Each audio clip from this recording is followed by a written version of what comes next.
And he didn't create it for us to be afraid of it. I think it's time for the thunder of the praise of the people of God to rise up out of the people of God.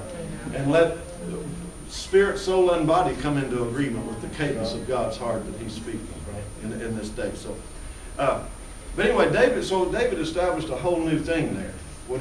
And then 24 hours a day, and like in 1 Chronicles 16:42, it says that Asaph and some of those guys sounded with the cymbals and the percussion instruments and the shofars.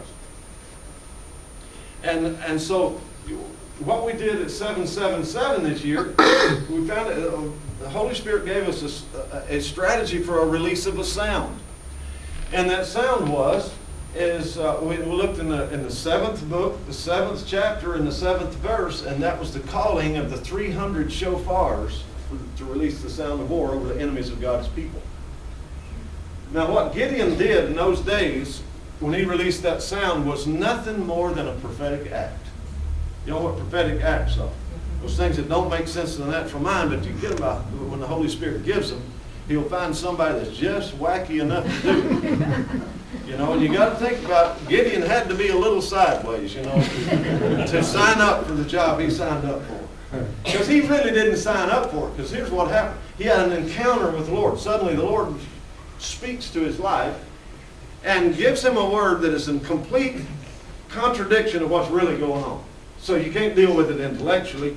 I mean, here Gideon is hid out up here in the cave somewhere, you know, the little doughboy thrashing wheat, hiding like all of the rest of Israel because they had been invaded by the Midianites.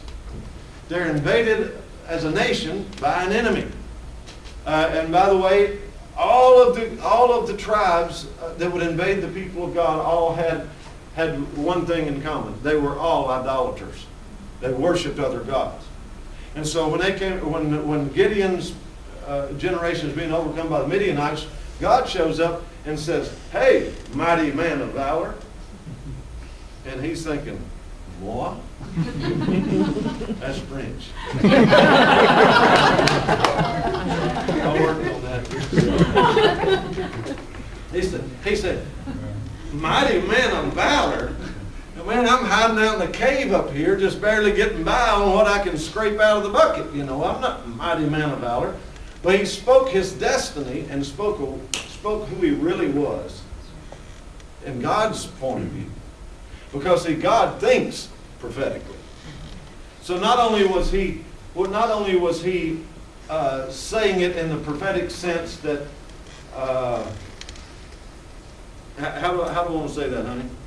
Not only was he saying it like as in a future thing, he was saying it with a creative authority. So when God gives you a word and says, if it don't make sense in the natural mind, just hang on. Because God's about to confirm his word and change the way you think with his word. So you're going to have to deal with it now. You're going to have to embrace what God says about you or what the world says about you or what you've been saying about yourself. In other words, you have an opportunity right now to change your future by embracing the word that God has prophetically spoken into your life. Well, Gideon, what he did is he you know the story, but it gets down, I want to save us some time because we're still trying to get to David and probably ain't going to make it. But what happens is Gideon goes through this process of having plenty of opportunities to deny or disbelieve what God said about his life and future. And it comes all the way down to then tonight's the night. We went through the 10,000 down to 300. You know, everything looks the bleakest right after God speaks. You ever notice that?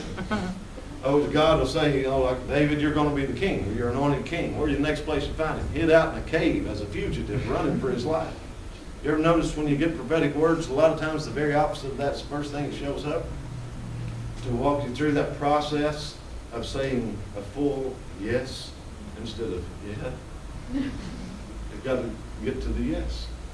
And so as the yes develops, then comes the night, okay, through these supernatural things again, God said, okay, tonight, go up to the Midianites.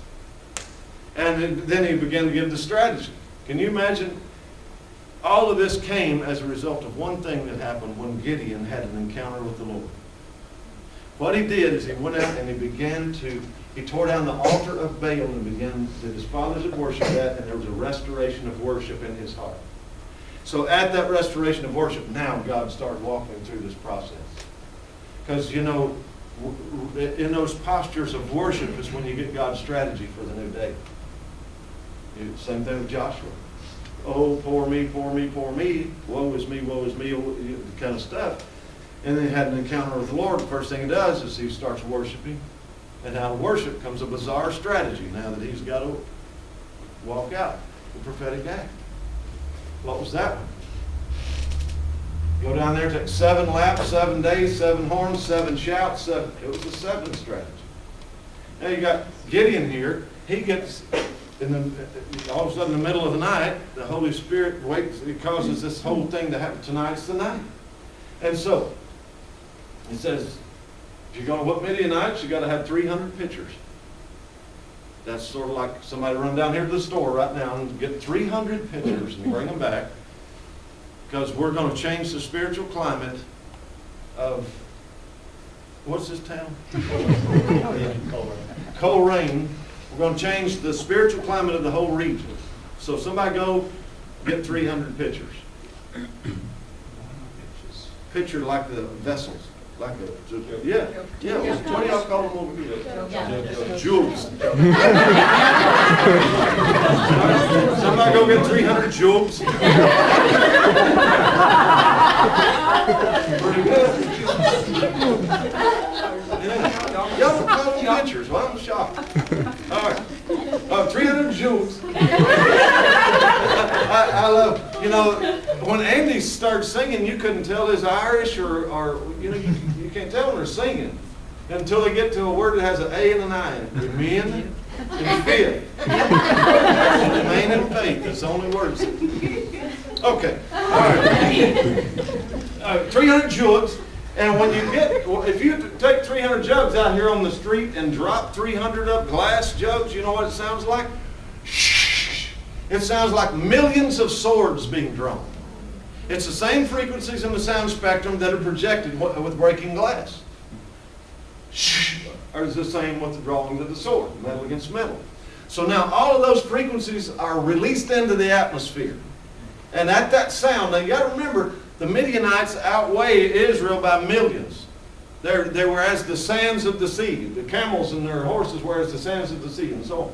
So they're way outnumbered. Now you got 300 guys, but at that sound, see, there was a release of a sound that changed the atmosphere, because when that took place, all of the Midianites look outside their tent. Now they're already going to bed. They're thinking, well, in the morning, you know, we'll get up and go over here and whoop Israel. It's just a handful of them, and then we'll be back home by lunch or dinner. What do y'all call the noon meal? Lunch. Good. Keep me straight. Does the word whoop mean anything? Yeah. Okay. They're going to put a whooping on them. Take a shillelagh to them. You know. I grew up with it all my life. My daddy had threatened me that way. Boy, you better straighten up. I'm going to take a shillelagh to you. I never did know what a shillelagh was until we came to Ireland. And I saw a shillelagh, and I thought, well, I'm glad he didn't take that thing to me. Take that thing to you means I won't be able to interpret all of it and get there, okay? But the fact is that at the release of a sound, everything changed, because it changed in the hearts and the minds of the enemy invaders. Every time you find the Midianites come against the people of God, people of God were always impoverished every time. So a spirit of poverty would invade the kingdom when they were around. And that's a part of, you know, what they're about. But now there's a release of this sound, they look out and the whole sky is lighted up. And when the sky lights up, so now we got a sound and light show going on. We got ear gate and eye gate. Things are changing. And as a result, because the reason the whole sky lit up is because when the vessels or the jugs are broken, what was in there was an oil lamp. God gave us strategy. Put a little lantern inside the pitcher. And when you break this, then the light. So